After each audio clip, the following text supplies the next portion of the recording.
La noche de difuntos me despertó, a no sé qué hora, el doble de las campanas. Su tañido monótono y eterno me trajo a las mientes esta tradición que oí hace poco en Soria. Intenté dormir de nuevo. Imposible. Una vez aguijoneada, la imaginación es un caballo que se desboca y al que no sirve tirarle de la rienda. Por pasar el rato, me decidí a escribirla, como, en efecto, lo hice. Yo no la oí en el mismo lugar en que acaeció, y la he escrito volviendo algunas veces la cabeza, con miedo cuando sentía crujir los cristales de mi balcón, estremecidos por el aire frío de la noche. Sea de ello lo que quiera, ahí va, como el caballo de copas. Atad los perros, haced la señal con las trompas para que se reúnan los cazadores, y demos la vuelta a la ciudad. La noche se acerca, es día de todos los santos y estamos en el monte de las ánimas. ¿Tan pronto? A ser otro día no dejara yo de concluir con ese rebaño de lobos que las nieves del Moncayo han arrojado de sus madrigueras, pero hoy es imposible. Dentro de poco sonará la oración de los templarios, y las ánimas de los difuntos comenzarán a tañer su campana en la capilla del monte. ¿En esa capilla ruinosa? ¡Bah! ¿Quieres asustarme? No, hermosa prima. Tú ignoras cuánto sucede en este país, porque aún no hace un año que has venido a él desde muy lejos. Refrena tu yegua. Yo también pondré la mía al paso, y mientras dure el camino te contaré la historia. Los pajes se reunieron en alegres y bulliciosos grupos.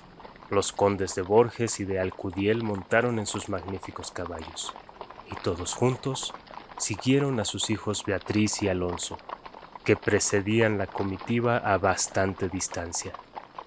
Mientras duraba el camino, Alonso narró en estos términos la prometida historia.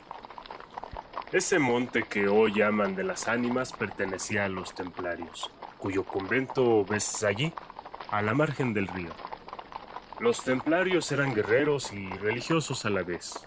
Conquistada Soria a los árabes, el rey los hizo venir de lejanas tierras para defender la ciudad por la parte del puente, haciendo en ello notable agravio a sus nobles de Castilla, que así hubieran sabido solos defenderla como solos la conquistaron. Entre los caballeros de la nueva y poderosa orden y los hidalgos de la ciudad fermentó por algunos años y estalló al fin un odio profundo. Los primeros tenían acotado ese monte, donde reservaban caza abundante para satisfacer sus necesidades y contribuir a sus placeres. Los segundos determinaron organizar una gran batida en el coto, a pesar de las severas prohibiciones de los clérigos con espuelas, como llamaban a sus enemigos. Cundió la voz del reto, y nada fue parte a detener a los unos en su manía de cazar y a los otros en su empeño de estorbarlo. La proyectada expedición se llevó a cabo. No se acordaron de ella las fieras. Antes la tendrían presente tantas madres como arrastraron sendos lutos por sus hijos.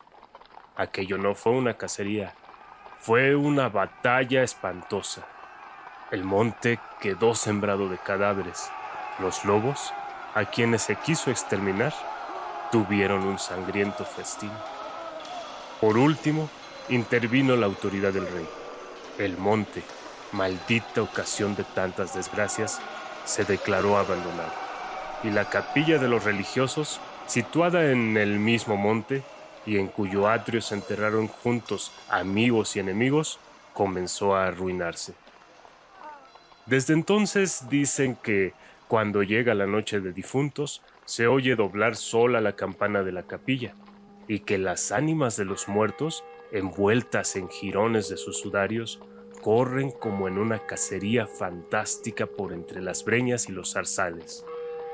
Los ciervos braman espantados, los lobos aúllan, las culebras dan horrorosos silbidos, y al otro día se han visto impresas en la nieve las huellas de los descarnados pies de los esqueletos. Por eso en Soria le llamamos el Monte de las Ánimas, y por eso he querido salir de él antes que cierre la noche. La relación de Alonso concluyó justamente cuando los dos jóvenes llegaban al extremo del puente que da paso a la ciudad por aquel lado. Allí esperaron al resto de la comitiva, la cual, después de incorporársele los dos jinetes, se perdió por entre las estrechas y oscuras calles de Soria. Los servidores acababan de levantar los manteles. La alta chimenea gótica del palacio de los condes de Alcudiel despedía un vivo resplandor, iluminando algunos grupos de damas y caballeros que alrededor de la lumbre conversaban familiarmente, y el viento azotaba los emplomados vidrios de las ojivas del salón. Solo dos personas parecían ajenas a la conversación general: Beatriz y Alonso. Beatriz seguía con los ojos, absortos en un vago pensamiento, los caprichos de la llama. Alonso miraba el reflejo de la hoguera chispear en las azules pupilas de Beatriz. Ambos guardaban hacía rato un profundo silencio. Las dueñas referían, a propósito de la noche de los difuntos, cuentos tenebrosos en que los espectros y los aparecidos representaban el principal papel, y las campanas de las iglesias de Soria doblaban a lo lejos con un tañido monótono y triste. Hermosa prima, Exclamó al fin Alonso, rompiendo el largo silencio en que se encontraban. pronto vamos a separarnos, tal vez para siempre. Las áridas llanuras de Castilla, sus costumbres toscas y guerreras, sus hábitos sencillos y patriarcales, sé que no te gustan. Te he oído suspirar varias veces, acaso por algún galán de tu lejano señorío. Beatriz hizo un gesto de fría indiferencia. Todo su carácter de mujer se reveló en aquella desdeñosa contracción de sus delgados labios. Tal vez por la pompa de la corte francesa, donde hasta aquí has vivido. Se apresuró a añadir el joven. De un modo o de otro, presiento que no tardaré en perderte. Al separarnos, quisiera que llevases una memoria mía. ¿Te acuerdas cuando fuimos al templo a dar gracias a Dios por haberte devuelto la salud que viniste a buscar en esta tierra? El joyel que sujetaba la pluma de mi gorra cautivó tu atención. Qué hermoso estaría sujetando un velo sobre tu oscura cabellera. Ya ha prendido el de una desposada. Mi padre se lo regaló a la que me dio el ser, y ella lo llevó al altar. ¿Lo quieres?, No sé en el tuyo, contestó la hermosa. pero en mi país, una prenda recibida compromete la voluntad.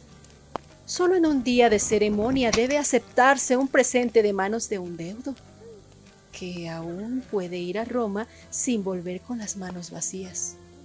El acento helado con que Beatriz pronunció estas palabras turbó un momento al joven, que después de serenarse, dijo con tristeza: Lo sé, prima, pero hoy se celebran todos los santos, y el tuyo entre todos. Hoy es día de ceremonias y presentes. ¿Quieres aceptar el mío? Beatriz se mordió ligeramente los labios y extendió la mano para tomar la joya, sin añadir una palabra. Los dos jóvenes volvieron a quedarse en silencio, y volvióse a oír la cascada voz de las viejas que hablaban de brujas y de trasgos, y el zumbido del aire que hacía crujir los vidrios de las ojivas, y el triste y monótono doblar de las campanas. Al cabo de unos minutos, el interrumpido diálogo tornó a anudarse de este modo. Y antes de que concluya el día de todos los santos, en que así como el tuyo se celebra el mío, y puedes sin atar tu voluntad dejarme un recuerdo, ¿no lo harás?, dijo él, clavando una mirada en la de su prima, que brilló como un relámpago, iluminada por un pensamiento diabólico. ¿Por qué no? Exclamó ésta, llevándose la mano al hombro derecho como para buscar alguna cosa entre los pliegues de su ancha manga de terciopelo bordado de oro. Después, con una infantil expresión de sentimiento, añadió: ¿Te acuerdas de la banda azul que llevé hoy a la cacería y que por no sé qué emblema de su color me dijiste que era la divisa de tu alma? Sí. Pues Se ha perdido. Se ha perdido y pensaba dejártela como un recuerdo. Se ha perdido. ¿Y dónde? Preguntó Alonso, incorporándose de su asiento y con una indescriptible expresión de temor y esperanza. No sé, ¿en el monte acaso? En el monte de las ánimas, murmuró palideciendo y dejándose caer sobre el sitial. en el monte de las ánimas. Luego prosiguió con voz entrecortada y sorda. Tú lo sabes, porque lo habrás oído 1000 veces. En la ciudad, en toda Castilla me llaman el rey de los cazadores. No habiendo aún podido probar mis fuerzas en los combates, como mis ascendientes, he llevado a esta divertida imagen de la guerra todos los bríos de mi juventud, todo el ardor hereditario de mi raza. La alfombra que pisan tus pies son despojos de fieras que he muerto por mi mano. Yo conozco sus guaridas y sus costumbres, y he combatido con ellas de día y de noche, a pie y a caballo, solo y en batida, y nadie dirá que me ha visto huir del peligro en ninguna ocasión. Otra noche volaría por esa banda, y volaría gozoso como a una fiesta. Esta noche... ¿A qué ocultarlo? Tengo miedo. ¿Oyes? Las campanas doblan. La oración ha sonado en San Juan del Duero.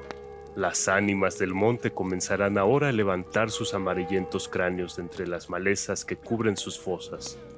Las ánimas, cuya sola vista puede helar de horror la sangre del más valiente, tornar sus cabellos blancos o arrebatarle en el torbellino de su fantástica carrera como una hoja que arrastra el viento, sin que se sepa dónde.